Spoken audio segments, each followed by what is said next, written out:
خوشنودی محمد والے محمد بلندر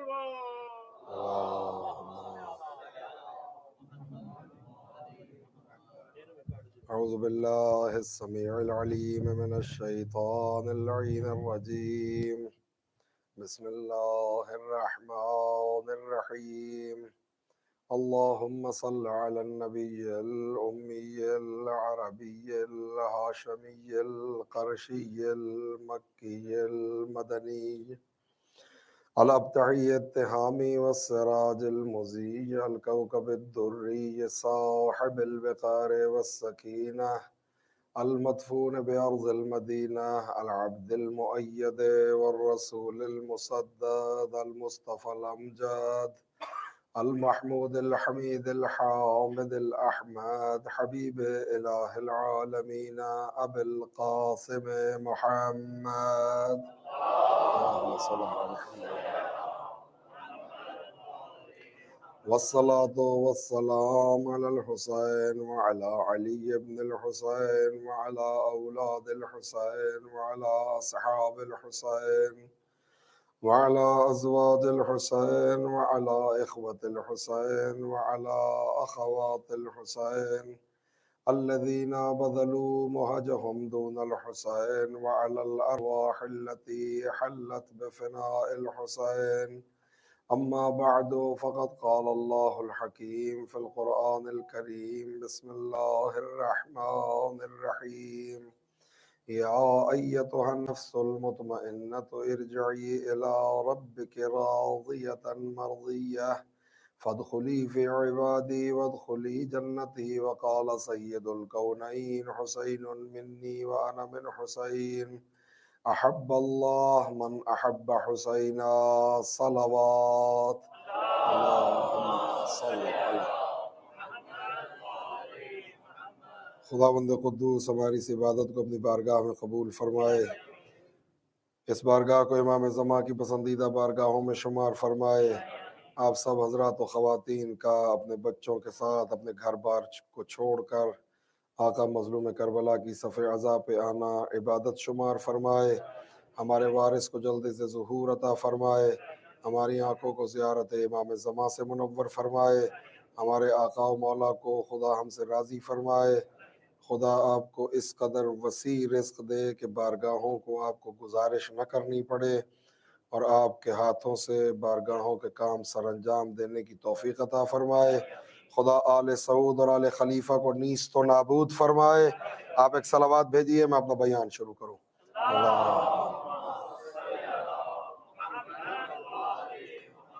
میرے محترم وزار، عشرہ محرم اپنے اختتامی مراحل کی طرف ہے، اور میں جیسا کہ ایک دو دفعہ پہلے بھی تذکرہ کیا کہ مختلف مجالس میں آپ کی نوکری میں خدا نے یہ توفیق عطا کی ہے کہ حاضری دیتا رہوں، اور خصوصاً بچوں پہ نگاہ پڑتی ہے تو واقعاً دل کٹتا ہے کہ بچے تھکے ہوئے بھی لگتے ہیں، بچے بے آرام بھی لگتے ہیں، لیکن بس 3 دن کا مہمان رہ گیا ہے زہرا کا بیٹا۔ 11 محرم کے بعد اپنے بچوں کو آرام سے سلانا حسین کی سکینہ کی اپنی قسمت۔ یہ وہ قربانی ہے جو مظلوم کربلا نے دی ہے، اور اس قربانی کے سبب خدا نے آپ کے دلوں میں حرارت محبت حسین کو جلا دیا ہے۔ یہ وہ رشتہ ہے جو مظلوم کربلا نے خون کے ساتھ ہمارے ساتھ یہ رشتہ باندھا ہے۔ میں جوادی صاحب قبلہ کا جملہ نقل کر رہا ہوں، وہ یہ پوچھا کرتے ہیں اپنے مجمع سے کہ تمہیں حسین سے زیادہ محبت ہے یا حسین کو تم سے زیادہ محبت ہے؟ کہا تم نے کیا دیا حسین کے لیے؟ میں خود اپنے گریبان میں جھانکوں، آقا کا نام لیتا ہوں، میرے گھر کی روزی اور روٹی چلتی ہے، آقا کے نام کے سبب خدا نے عزت دی ہے۔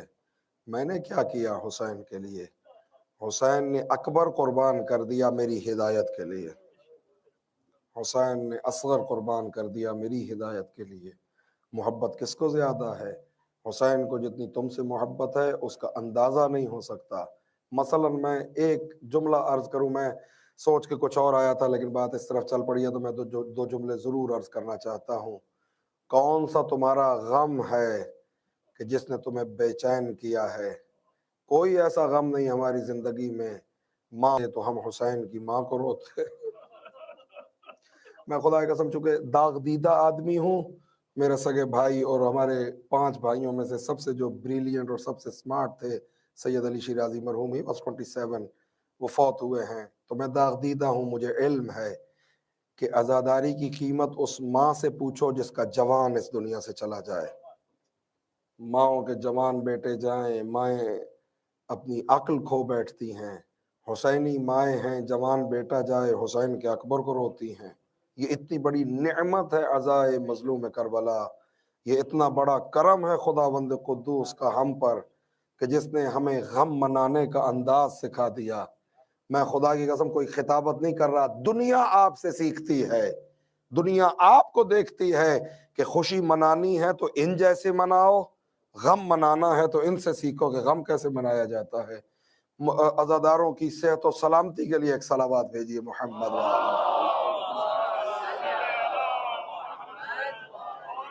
دامن وقت میں گنجائش ہو اور ممبر اس بات کی اجازت دے اور اس طرح کا ماحول میسر ہو تو انسان بتائے کہ عزاداری کا ہماری زندگی پہ مذہبی حوالوں کے علاوہ کتنا اثر ہے۔ یہ زبان زندہ ہے تو اس عزاداری کی برکت سے، یہ ماں باپ بہن بھائی اولاد اور ماں باپ کا رشتہ زندہ ہے تو عزاداری کی برکت سے، اگر ثقافت زندہ ہے تو عزاداری کی برکت سے۔ خدا کی قسم اگر ہماری زندگی پہ جو اثرات ہیں اگر وہی عزاداری کے گننے لگیں، مثلا اگر اردو کے دامن سے عزائے مظلوم کربلا کو نکال لو تو تہی دامن رہ جاتی ہے اردو۔ یعنی یہ خود ایک بہت تفصیلی موضوع ہے، لیکن جس بات کی طرف میں متوجہ کرنا چاہتا ہوں، آپ ایک قوم ہیں جس کو آپ قوم تشیع کہتے ہیں۔ قوم کیسے بنتی ہے، قوم کے کیا ہوتے ہیں، وہ اجزاء کون سے ہوتے ہیں کہ جن سے قوم بنتی ہے، وہ کمپوننٹس کون سے ہوتے ہیں کہ جن سے ایک قوم تشکیل پاتی ہے۔ وَإِلَّا آپ کو دنیا میں نظر آتے ہیں، جتھے بھی نظر آتے ہیں، ہجوم بھی نظر آتے ہیں۔ قومیں کیسے بنتی ہیں؟ قوموں کے انگریڈینٹس میں سے 2 چیزیں بنیادی، اگر اجازت ہو تو آج اس حوالے سے جملے عرض کروں۔ اب انہوں نے تو بلایا ہوا ہے، آپ بتائیے یہی بات آگے عرض کروں یا کوئی اور بات کروں؟ ایک صلوات بھیجئے محمد و آل محمد۔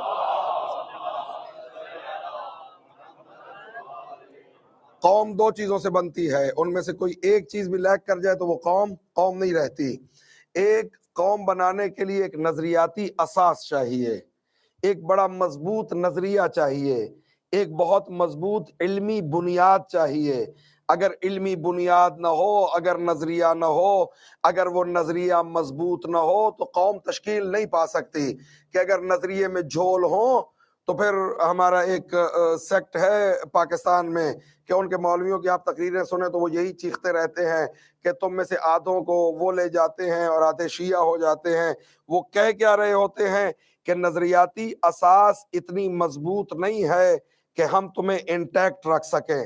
اب اگر آپ آمادہ ہیں تو جملہ عرض کروں، یہ جو آپ فتوے سنتے ہیں کہ مجلس میں جانے سے نکاح ٹوٹ جاتا ہے، یہ جو آپ فتوے سنتے ہیں کہ رونا حرام ہے، یہ جو آپ فتوے سنتے ہیں کہ کالے کپڑے پہننا بدعت ہے، یہ جو آپ فتوے سنتے ہیں کہ ماتم کرنا حرام ہے، یہ دراصل وہ اپنا احساس ناامنی ظاہر کر رہے ہیں۔ خدا کے لیے توجہ فرمائیے، یہ کیوں فتوے آتے ہیں؟ اس لیے کہ اساس کمزور ہے ان کے نظریے کی۔ وہ سمجھتے ہیں کہ صف عزائے حسین پہ جائیں گے تو سقیفہ کے بخیے ادھڑ جائیں گے۔ خدا کے لیے توجہ فرمائیے۔ آخر سوال پیدا ہوگا کہ یہ جو سینکڑوں لوگ کالے کپڑے پہن کے بیٹھے ہیں، یہ کیوں کالے کپڑے پہن کے بیٹھے ہیں؟ لوگ بتائیں گے کہ مظلوم کربلا شہید ہوئے ہیں۔ کون حسین شہید ہوا؟ کہا جائے گا کہ رسول کا نواسہ شہید ہوا ہے، فاطمہ کا لخت جگر شہید ہوا ہے، مسلمانوں کے 4تھے خلیفہ کا بیٹا شہید ہوا ہے۔ اگلا سوال ہوگا کہ کس نے شہید کیا ہے؟ تو بتایا جائے گا کہ یزید نے شہید کیا ہے۔ سب سے پہلے پوچھا جائے گا کہ یزید کون ہے؟ بتایا جائے گا کہ یزید ابن معاویہ ابن ابی سفیان، ان تینوں پہ خدا کی لعنت ہو۔ جب یہاں تک وہ آدمی پہنچے گا کہ قتل کرنے والا یزید تھا، اس کا باپ معاویہ تھا. یزید کو یہ حق کس نے دیا کہ وہ فوج اور لشکر کشی کرے مظلوم کربلا پر؟ تو کہا جائے گا کہ اس کا باپ اس کو اپنی جگہ پہ بادشاہ بنا گیا تھا. اس کے باپ کو چونکہ باپ خائن تھا تو ملعون کو مسلمانوں کے سروں پہ مسلط کیا گیا. پوچھا جائے گا کہ اس خائن باپ کو کس نے مسلمانوں کے سروں پہ مسلط کیا، کس نے کیا تھا؟ تو پتہ چلے گا کہ وہ جن کو راشدہ اور راشدین کہتے ہیں یہ ان کا کام تھا کہ جنہوں نے معاویہ کو مسلمانوں کے سروں پہ مسلط کیا. تو معلوم ہو جائے گا، وہ پوچھنے والا پوچھے گا کہ جب وہ ملعون نا اہل تھے تو اہل کون تھا؟ تو یہ صف عزا سے اس کو پتہ چلے گا کہ علی ابن ابی طالب کا حق مارا گیا ہے. یہ وجہ یہ ہے، وجہ یہ ہے. یا علی یا علی بے شمار وجہ یہ ہے.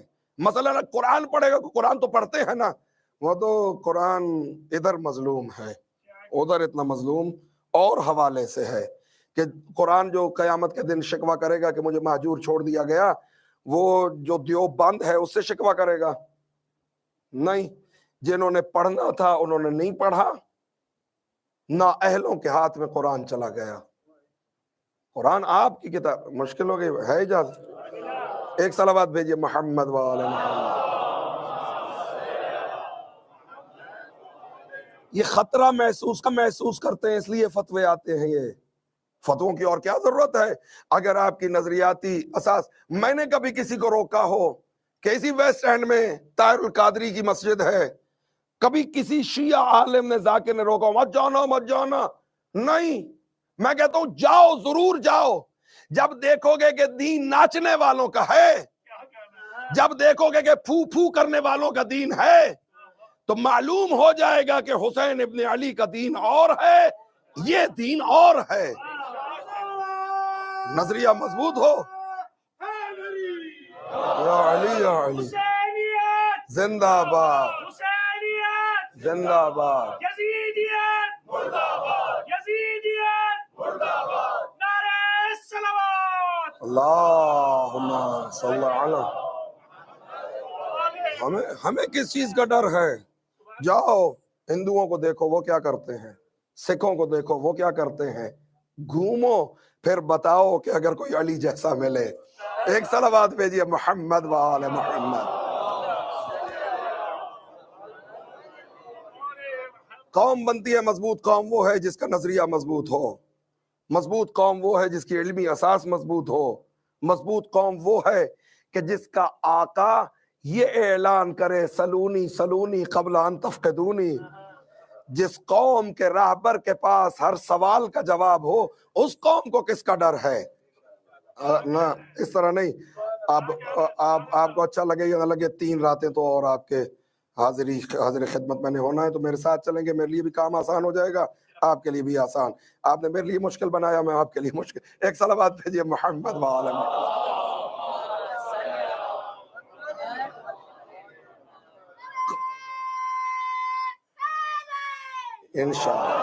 انشاءاللہ یہ بچہ جوان ہوگا اور میں یہیں پہ اشرف پڑھ رہا ہوں گا انشاءاللہ. ایک صلوات بھیجئے محمد وآل محمد. قوم بنانے کے لیے نظریاتی اساس مضبوط چاہیے. ڈر نہ لگے قوم کے عالم دین کو یا قوم کے سرکردہ افراد کو کہ بچہ جائے گا تو بگڑ جائے گا. کیسے بگڑے گا؟ کائنات میں کوئی علی جیسا ہوگا تو ادھر جائے گا. یہ ہماری بدقسمتی ہے کہ ہم جوانوں کو لا نہیں رہے. واللہ خدا کی قسم اس منبر پہ کے پاس کائنات کے ہر سوال کا جواب موجود ہے. نظریاتی اساس قوم کے لیے نظریاتی اساس چاہیے مضبوط. آپ کی خاموشی قسم اسی طرح بات ہے. میں جملے عرض کر چکا ہوں، آپ کی خدمت میں عرض کروں تو شاید بات سمجھ جائے کہ نظریے کی کیا بات کر رہا ہوں. یہ جو آپ کو طول تاریخ میں، آج کی بات نہیں کر رہا، 2023 کی نہیں، آپ پوری تاریخ انسانی اٹھا لیجئے. یہ جو جنگیں ہوتی ہیں، یہ جو فتح زمین ہوتی ہے، ادھر سے ادھر لشکر جا رہے ہیں، ادھر سے ادھر آ رہے ہیں، یہ جنگیں کس چیز کی جنگ ہے؟ یہ جنگ کیوں ہوتی ہے؟ 2 گروہ آپس میں لڑتے کیوں ہیں؟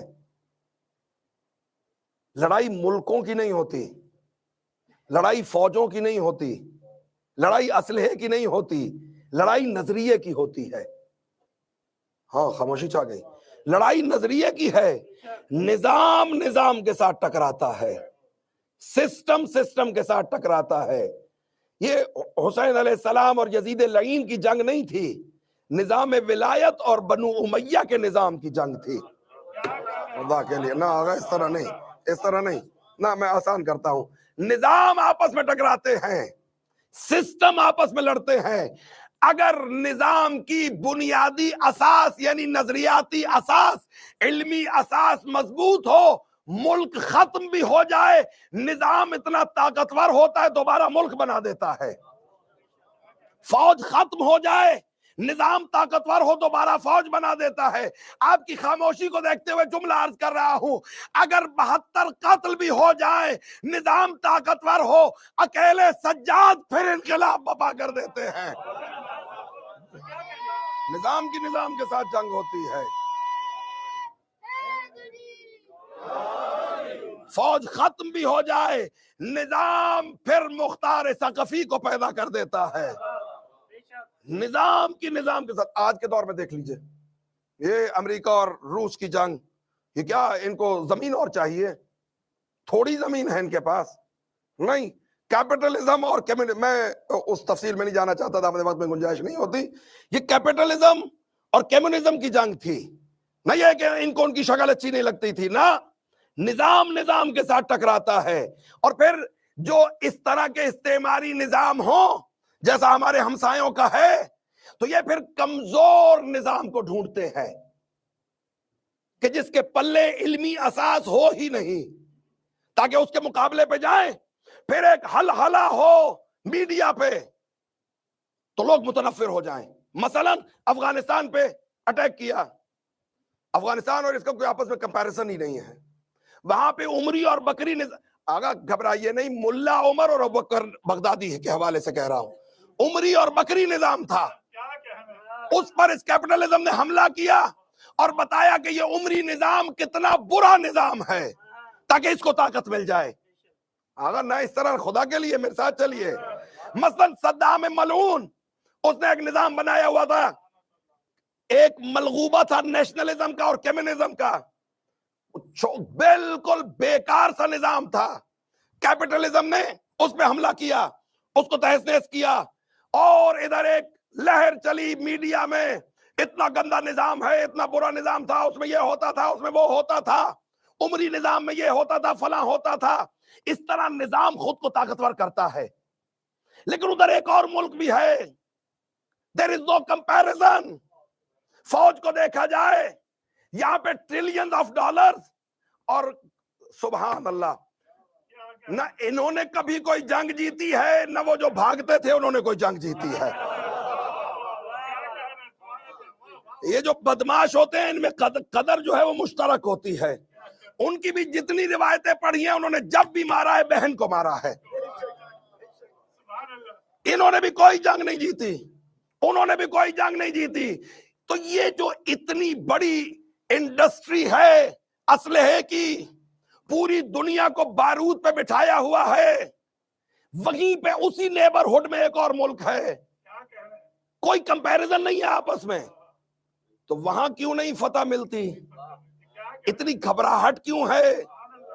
کیا فوج ان کے پاس زیادہ ہے؟ نہیں، یہ نظام کی طاقت ہے، یہ نظام کی خوشبو ہے جس سے یہ گھبراتے ہیں۔ تو اب جملہ کہنے دو، اگر نظام ولایت میں مہدی کا نوکر آ جائے تو کمینوں میں اتنی کھلبلی ہوتی ہے، آقا خود آ گئے تو کیا ہوگا؟ اللہ اکبر۔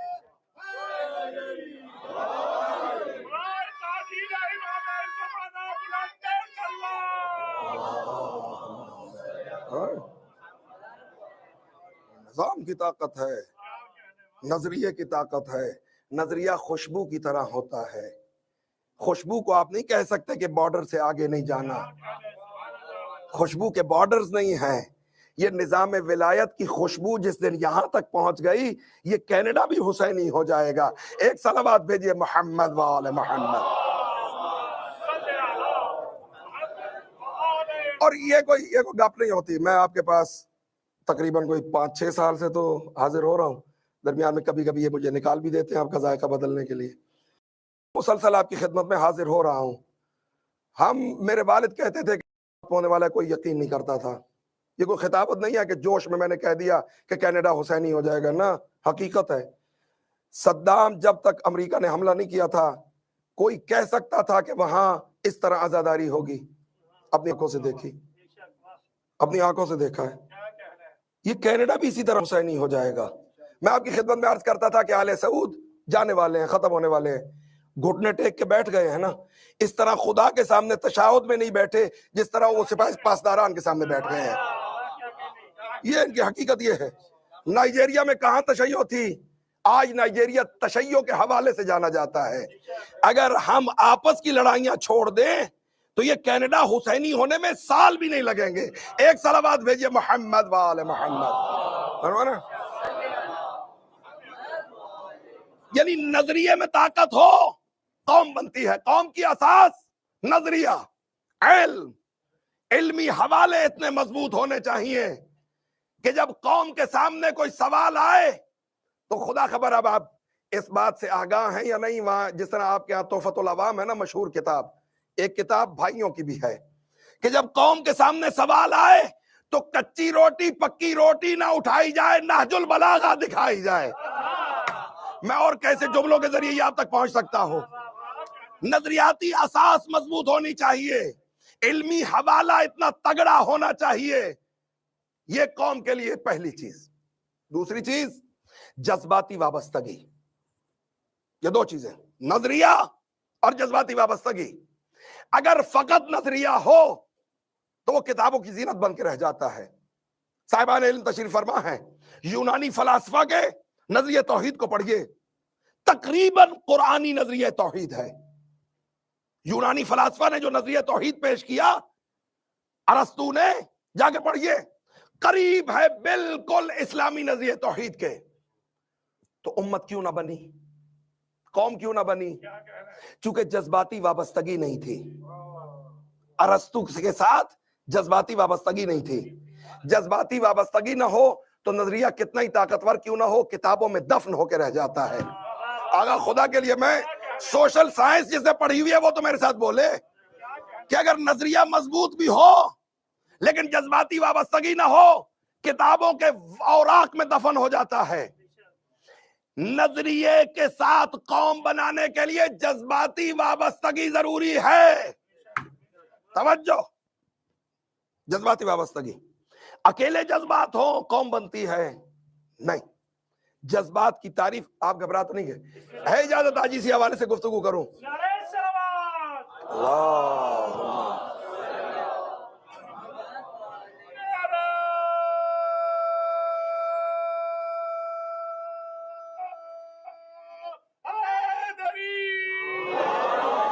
دامن وقت میں گنجائش نہیں، واللہ جوانوں کے لیے مثالیں عرض کرتا.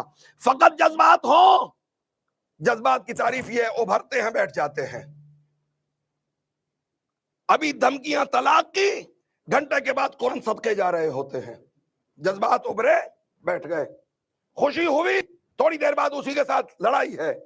جذبات کی تعریف یہ ہے ابھرتے ہیں بیٹھ جاتے ہیں. جذباتی ہجوم بہت خطرناک ہے. جذباتی انسان بہت خطرناک ہے. ہاں، یہ جذبات اگر وابستہ ہو جائیں کسی چیز کے تو جذبہ انرجی میں بدل جاتا ہے. خدا کے لیے توجہ فرمائیے، خدا کے لیے توجہ فرمائیے. یہ طاقت ہے جو ضائع ہو جاتی ہے اگر وابستگی نہ ہو. وابستگی ہو تو یہ جذبہ طاقت بن جاتا. نہ اور آسان کروں، آپ بے شک یہاں پہ کوئی یونیورسٹی ہے برمپٹن میں، ہمارے پاس یونیورسٹی ٹورانٹو ہے، یارک یونیورسٹی ہے، جائیے، پورے شعبے بنے ہوئے ہیں اور بلین ڈالرز کا صرف بجٹ ان یونیورسٹیز کے شعبوں کے لیے ہے جہاں یہ سبجیکٹ پڑھایا جاتا ہے کہ کس طرح سے جذبات کو کنٹرول کیا جائے. خصوصاً یہ جو آپ کی سو کالڈ ویسٹرن ڈیموکریسیز ہیں، یہاں پہ یہ ایک بہت بڑا اس وقت ان کے سروں پہ ایک بھوت سوار ہے کہ اگر موب جذباتی ہو جائے تو بہت نقصان دہ ہے. کیسے ان جذبات کو ایک دائرے میں لایا جائے؟ آپ مشکل تو نہیں ہوگی بات. مثلا یہ امریکہ میں پچھلے سال، وہ ٹرمپ کے پچھلے سال تو نہیں، ٹرمپ کے زمانے میں وہ جارج فلائیڈ والا جو قصہ ہوا تھا، شہروں کے شہر جل گئے. کیوں؟ کیونکہ جو ہجوم ہوتا ہے نا اس میں لوگ ایک زبان نہیں بول رہے ہوتے، اس میں لوگ ایک کلچر سے نہیں ہوتے، اس میں لوگ ایک دوسرے کو جانتے نہیں ہوتے. تو جب جذبات بھڑکتے ہیں تو ہر کوئی اپنے طریقے سے اس پہ عمل کرتا ہے. کوئی جلاؤ گھیراؤ شروع کر دیتا ہے، کوئی لوٹ مار شروع کر دیتا ہے. ہمارے یہاں پاکستان میں بجلی جائے یا آئے تو ہم صلوات پڑھتے ہیں، یہاں بجلی جائے تو وہ پورا مال لوٹ لیتے ہیں. ہمیں خیر عادت ہو گئی ہے. یعنی جذبات ابھرے تو ان کو سنبھالنا یہ دنیا کے لیے ایک درد سر بنا ہوا ہے. لیکن اگر جذباتی وابستگی موجود ہے، میں مثال عرض کرنے لگا ہوں، دامن وقت میں گنجائش نہیں تفصیل عرض کروں. اگر جذباتی وابستگی ہو، عاشور کے جلوس میں بم دھماکہ ہوتا ہے، 40 مومن کراچی میں شہید ہوتے ہیں، نہ ہجوم بھاگتا ہے نہ علم کو گرنے دیتا ہے. معلوم ہوا کہ جذباتی وابستگی اور جذبات کو کنٹرول کرنے کے لیے کائنات کا سب سے بڑا مدرسہ صف عزائے مظلوم کربلا ہے.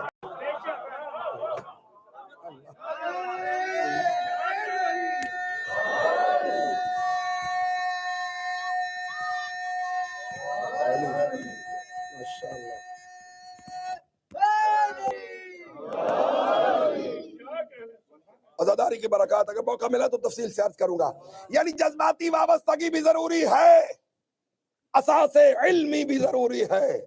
نظریہ اتنا مضبوط ہو کہ جب حاکم کا نام آئے تو کہو علی ابن ابی طالب، پھر دنیا کو چیلنج کرو، ڈھونڈ کے لاؤ اس جیسا.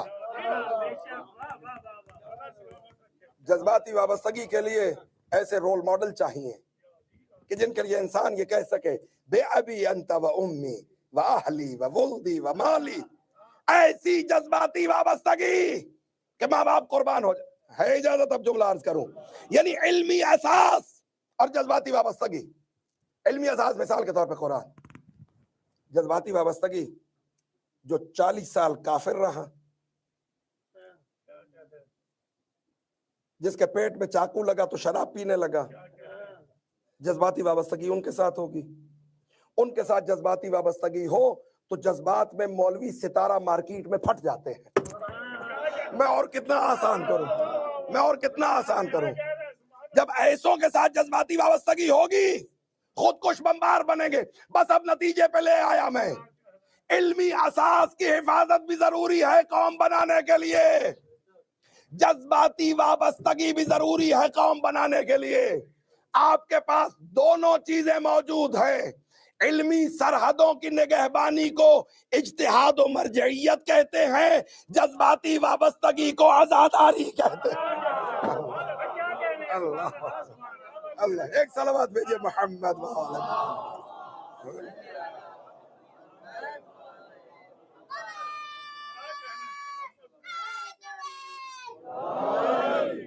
علمی اساس کو بچانے کے لیے اجتہاد و مرجعیت کہ کوئی گھسپیٹیا آ کر آپ کی علمی سرحدوں میں دراڑیں نہ ڈالے.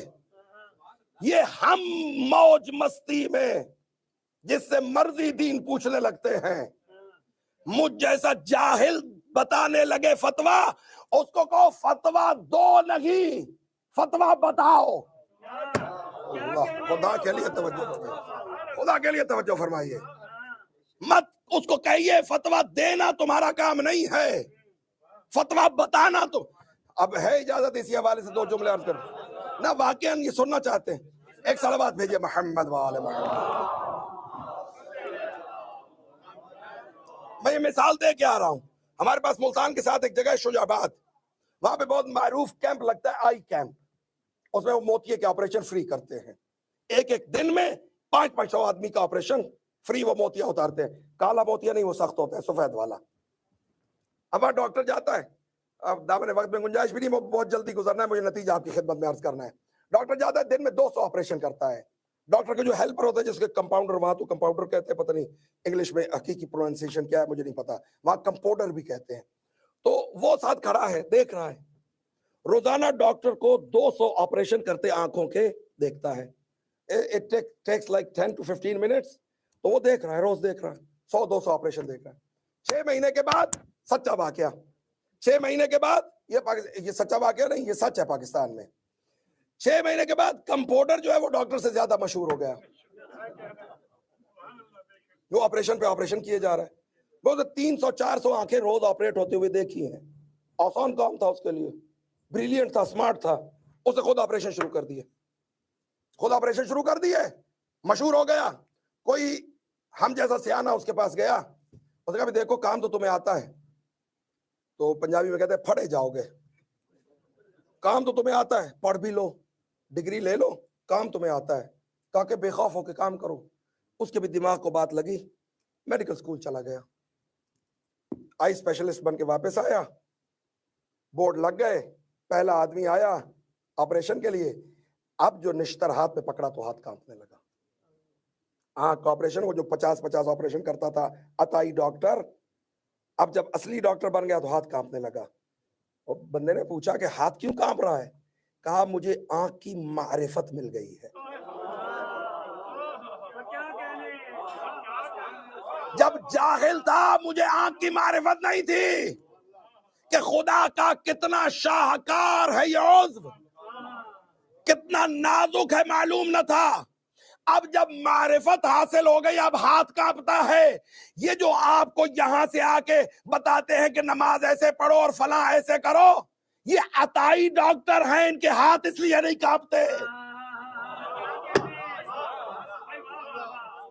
کوئی 2 دن مدرسے میں گیا ہوا ہو، اس کا بدن کانپتا ہے اگر اس طرح کی اوٹ پٹانگ بات کرے. نہیں، اب میں 12 سال سے اس شہر میں آپ کا نوکر ہوں، اور خدا کی قسم مجھے آپ کی نوکری میں خدا قبول کر لے تو میرے لیے بخشش ہے. میں آپ کا نوکر ہوں، حقیقتاً نوکر ہوں. آپ کام کہہ کے دیکھ لیجیے گا. میں نے ہم سے میرے والد محترم باب العلوم مدرسہ ملتان میں جن کا تعلق ہے وہ جا کے پوچھ لیں. باب العلوم میں 2 ذمہ دار تھے، لیکن طلبہ کے ٹوائلٹس ابو ہم بھائیوں سے صاف کرواتے تھے. تو مجھے کوئی مسئلہ نہیں ہے، انہوں نے یہ سکھایا ہوا ہے. تو آپ ویسے بھی نوکر سمجھیں تو میں کام کر سکتا ہوں. ایک صلوات بھیجیے محمد و آل محمد. آج تک کس بات پہ رو رہے ہو؟ جب بھی امیر کائنات کا ذکر آتا ہے تو کہتے ہیں ثقیفہ غاصب تھا. ثقیفہ کیوں غاصب تھا؟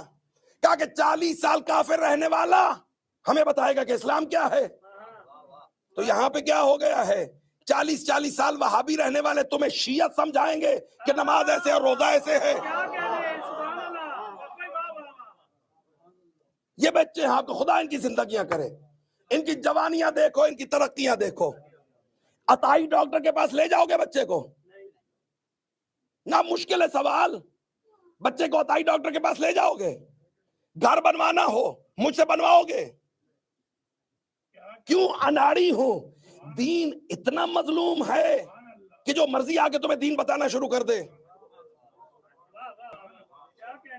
آدھی سے آدھے سے زیادہ مجمع وہ ہے کہ جو 35 یا 36 نسلوں کے بعد علی ابن ابی طالب جا ملتا ہے اس کو وہابی رہنے والا بتائے گا کہ تو نماز غلط پڑھا تھا، اب یوں پڑھ. خوف خدا کرو. فقہ آل محمد اتنی یتیم ہو گئی ہے کہ مجھ جیسے بتائیں گے کہ کیا کرنا ہے. آپ کی علمی اساس کی نگہبانی کو مرجعیت کہتے ہیں. بندے کا بنایا ہوا نہیں ہے یہ سسٹم. اس سسٹم کو انیشیٹ کیا ہے امام صادق آل محمد نے. اللہم صل علی. جذباتی وابستگی، عزاداری، یہ بھی بندے کا بنایا ہوا سسٹم نہیں ہے. اس سسٹم کو انیشیٹ کیا ہے زین العابدین علیہ السلام نے. اللہم صل علی. قوم کی حیثیت سے بقا چاہتے ہو، علمی نگہبانوں کے ساتھ بھی ربط رکھنا پڑے گا، ماتمیوں کے پاؤں بھی دھونے پڑیں گے. ایک صلوات بھیجیے محمد و آل محمد.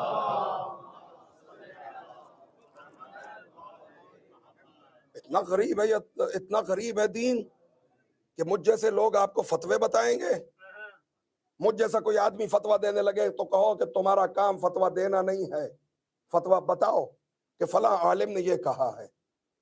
خیر، آج اور طرف گفتگو نکل گئی. تو یہ جذباتی وابستگی، عزائے مظلوم کربلا ایسی جذباتی وابستگی ہے کہ کائنات دنگ رہ جاتی ہے۔ میں آپ کی خدمت میں جملہ عرض کروں کہ جذباتی وابستگی کس طرح سے آپ کے جذبات کو سیکل کرتی ہے، کس طرح آپ کی محافظت کرتی ہے، اور یہ جذبات کا مد و جزر تشیع پہ اثر انداز کیوں نہیں ہوتا؟ مثلا جناب مالک اشتر علی علیہ السلام کے جرنیل ہیں، معاویہ کے ساتھ جنگ ہے، جنگ کرتے کرتے سنی شیعہ مورخین نے اس بات کو نقل کیا، جنگ کرتے کرتے معاویہ ملعون کے خیمے تک پہنچ گئے ہیں۔ یہ جذبات کنٹرول کرنا سیکھو مالک اشتر سے۔ معاویہ کے خیمے پر پہنچ گئے ہیں، مورخ نے علی کے شیر نے تلوار نکالی ہے کہ معاویہ کی تنابیں کاٹیں اور اس ملعون کو گرفتار کر کے لے۔ جب خیمے کی تنابیں وہ رسیاں روبز کاٹی جاتی ہیں نا، خیمہ گر پڑتا ہے، تو جو اندر ہوتا ہے وہ پھر کچھ بھی نہیں کر سکتا، یو کین گرفتار کرو اور اس کو لے جاؤ۔ یہ ہے جنگ طریقہ جب خیمے میں کوئی ہو۔ کاٹنے لگے ہیں تنابیں، قاصد آیا کہ حیدر قرار کہہ رہے جنگ روک دو۔ کوئی نہ جملے لکھے، کوئی اور جرنیل ہوتا بغاوت کر دیتا کہ میں جنگ جیتنے پہ آیا ہوا ہوں، میں معاویہ کو گرفتار کرنے لگا ہوں، تو اب کیسے جنگ روک دوں؟ اطمینان سے تلوار نیام میں ڈالی۔ لوگوں نے سوال کیا مالک معاویہ گرفتار ہونے والا ہے، کہا مالک نے یہ تلوار نکالی کب اپنی مرضی سے تھی؟ جذباتی وابستگی ایسی ہے، تلوار نکلے گی تو حسین کے لیے، تلوار نیام میں جائے گی تو حسین کے حکم سے۔ یہ جذباتی وابستگی۔ جذبات میں یہ نہیں کہ میرا دل یہ کیا کہتا ہے، میرے دل کی کیا حیثیت ہے قلب مصطفیٰ کے سامنے، قلب حیدر کرار کے سامنے۔ آ گئی ہیں رونے کی راتیں، اسی دین کو بچانے کے لیے فروہ نے قاسم قربان کیا ہے۔ جناب قاسم کی یاد رکھیے، خصوصاً یہ جملہ اپنی بیٹیوں بہنوں اور ماؤں کے لیے ہے، خصوصاً جو سیدزادیاں ہیں۔ میں ہاتھ باندھ کے جملہ عرض کرنے لگا ہوں، کوئی خاتون بیوہ ہو جائے اور اس کا ایک ہی بیٹا ہو، ساری زندگی اس امید پہ گزار دیتی ہے یہ بیٹا بڑا ہوگا، یہ پڑھے گا لکھے گا، اس کی شادی ہوگی، میں اس کے ساتھ زندگی گزار دوں گی۔ قربان جاؤں کربلا کی ماؤں پہ جنہوں نے بیٹے حسین کے قدموں پہ قربان کر دیے۔ اجر و کمال، یہی حق ہے رونے کا۔ آخری 3-4 راتیں رہ گئی ہیں، مظلوم کربلا کو جی بھر کے پرسہ دے لو۔ قیمتی ہیں آنسو، بہت قیمتی ہیں۔ جب آنسو آنکھ سے آئے خدا کا شکر ادا کیا کرو۔ ممکن ہے مجھ جیسے کم علم اور بد عمل ذاکر کے لفظوں پہ شاید آنسو نہ آئے، گھر میں رونا آئے، جب بھی آنسو آئے زہرا کے بیٹے کے غم میں شکر خدا ادا کیا کرو کہ خدایا شکر تو نے یہ موتی عطا کیے۔ اجر و کمال اللہ۔ جناب قاسم کی زندگی بچپنے میں یتیمی دیکھی۔ روایتیں کہتی ہیں کہ آقا امام حسن مجتبیٰ کو جب زہر دی گئی، سخت مرحلہ، یہ بچہ پھوپھیوں کو خبر دینے گیا ہے کہ حسن کے جگر کے ٹکڑے باہر آ رہے ہیں۔ قربان جاؤں آقا پہ، یہ بچہ اپنی پھوپھیوں کو کہتا ہے کہ بابا کے جگر کے ٹکڑے کٹ کٹ کے باہر آ رہے ہیں۔ بس عزادارو، یتیمی کے دن گزارے، آ گئے کربلا۔ شب عاشور کی روایت ہے کہ مرکزی خیمے میں شاید جب آقا نے بیعت کی رسی اپنے اصحاب کی گردنوں سے نکالی، یہ اس کے بعد کا واقعہ ہے، کتب مقاتل نے صحیح وقت نہیں لکھا لیکن شب عاشور ہے کہ آقا کے جانثار کھڑے ہیں۔ مورخ نے نقل کیا کہ 13 یا 14 سال سن ہے، حسن کا یتیم پنجوں پہ کھڑا ہے کہ کہیں چچا کم سن سمجھ کے مجاہدین کی صف سے نکال نہ دیں۔ جب یہ شوق شہادت دیکھا سید الشہداء نے تو پوچھا قاسم بیٹا موت کو کیسا پاتے ہو؟ کہا احلی من العسل، چچا جان شہد سے زیادہ شیرین ہے موت میرے لیے۔ اجرکم اللہ، خدا تمہارے بچوں کی زندگیاں دراز کرے۔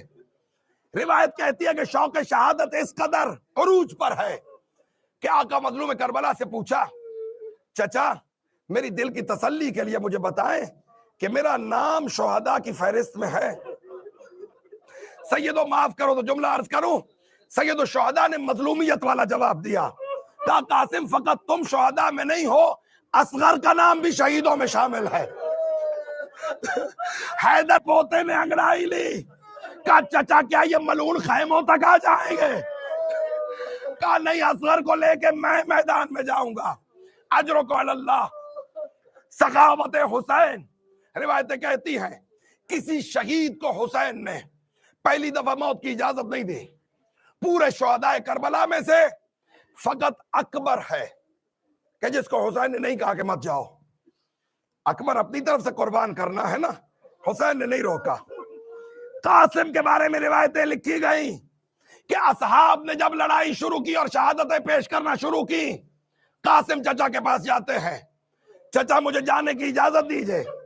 ایک ہی جواب ملتا ہے، تو میرے بھیا کی نشانی ہے۔ کتب مقاتل نے ایک اور جملہ لکھا کہ جب قاسم ابن حسن یتیم حسن جاتے تھے آقا سے اجازت مانگنے، حسین بچے کو سینے سے لگاتے تھے۔ لفظ ہے کہ آقا استشمام کرتے تھے، استشمام کہتے ہیں سونگنے کو، گلے سے لگاتے تھے، سونگتے تھے، پھر کہتے تھے حسن تو قاسم تجھ سے مجھے بھیا کی خوشبو آتی ہے۔ اجرکم علی اللہ، اجرکم علی اللہ۔ فروا انتظار میں ہے کہ قاسم کی قربانی ہو، چچا اجازت نہیں دیتے۔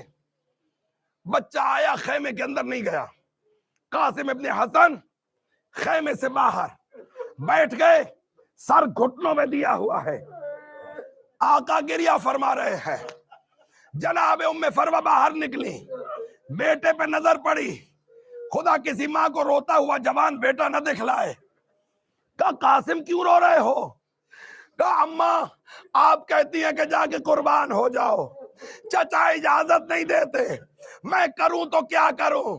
عزادارو، اس وقت جناب فروا کو امام حسن کی وصیت یاد آئی کہ اگر کوئی بہت مشکل وقت آ جائے تو قاسم کا بازو بند کھولنا۔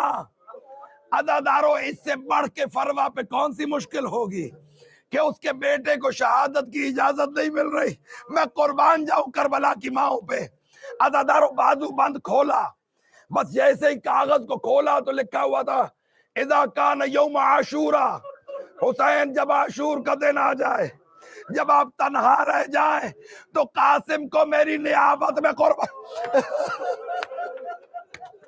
ماں بیٹا خوشحال ہو گئے، فروا و قاسم چلے، آقا کے خیمے کے قریب پہنچے، یا حسین اپنی جگہ سے کھڑے ہوئے، کہا لاؤ بہت بڑی سفارش لائے ہو، لاؤ مجھے بھیا کا خط دو۔ عزادارو، خط ملا، حسین نے چوما، آنکھوں سے لگایا۔ کتب مقاتل نے لکھا کہ چچا اور بھتیجا ایک دوسرے کو گلے لگا کے اتنا روئے کہ حسین غش کر گئے۔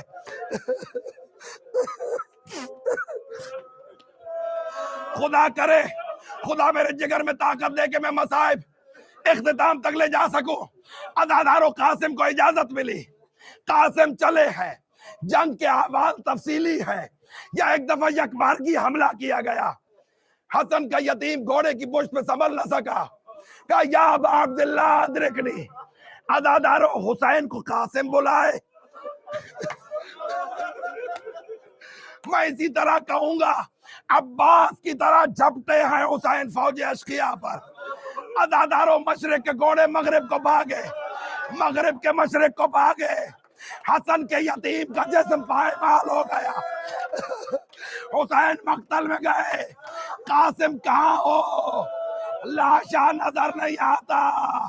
یا ایک دفعہ اجاز امامت سے کہا قاسم مجھے صدا دو، ادھر سے آواز آتی ہے چچا میں یہاں ہوں، ادھر سے آواز آتی ہے چچا میں یہاں۔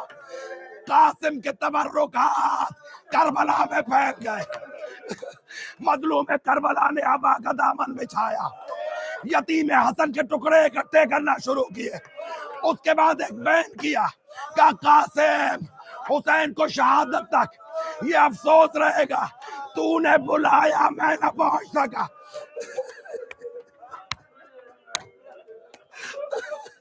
عزادارو قاسم کے ٹکڑے اٹھا کے حسین خیمے میں آئے. زینب نے استقبال کیا, کہا کہ ام فروا کہاں ہے؟ ام فروا نظر نہیں آتی. علی کی بیٹی فروا کے خیمے میں گئی, خیمے کی دیواروں پہ ہاتھیں مار. زینب مجھے نظر کچھ نہیں آتا. زہرا کی بیٹی لے کے چلی, قاسم کے ٹکڑوں پہ بٹھایا. جب دیکھا کہ یہ قاسم ہے, بس ایک جملہ ارشاد فرمایا, کہا قضادی زینب خدا نے میری قربانی سب سے زیادہ قبول. اللہ لعنت اللہ علی القوم الظالمین.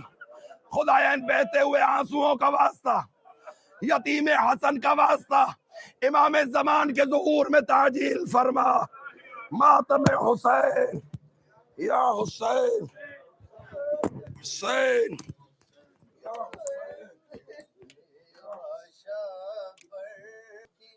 رو کر پکاری میرے بچے کیا مہندی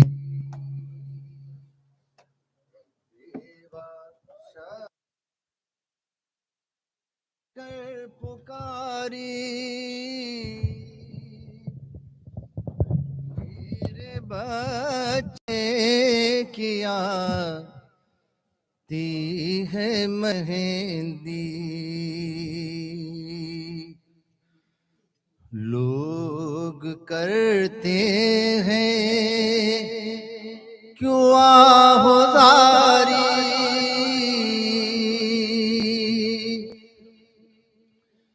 میرے بچے کی آتی ہے مہندی.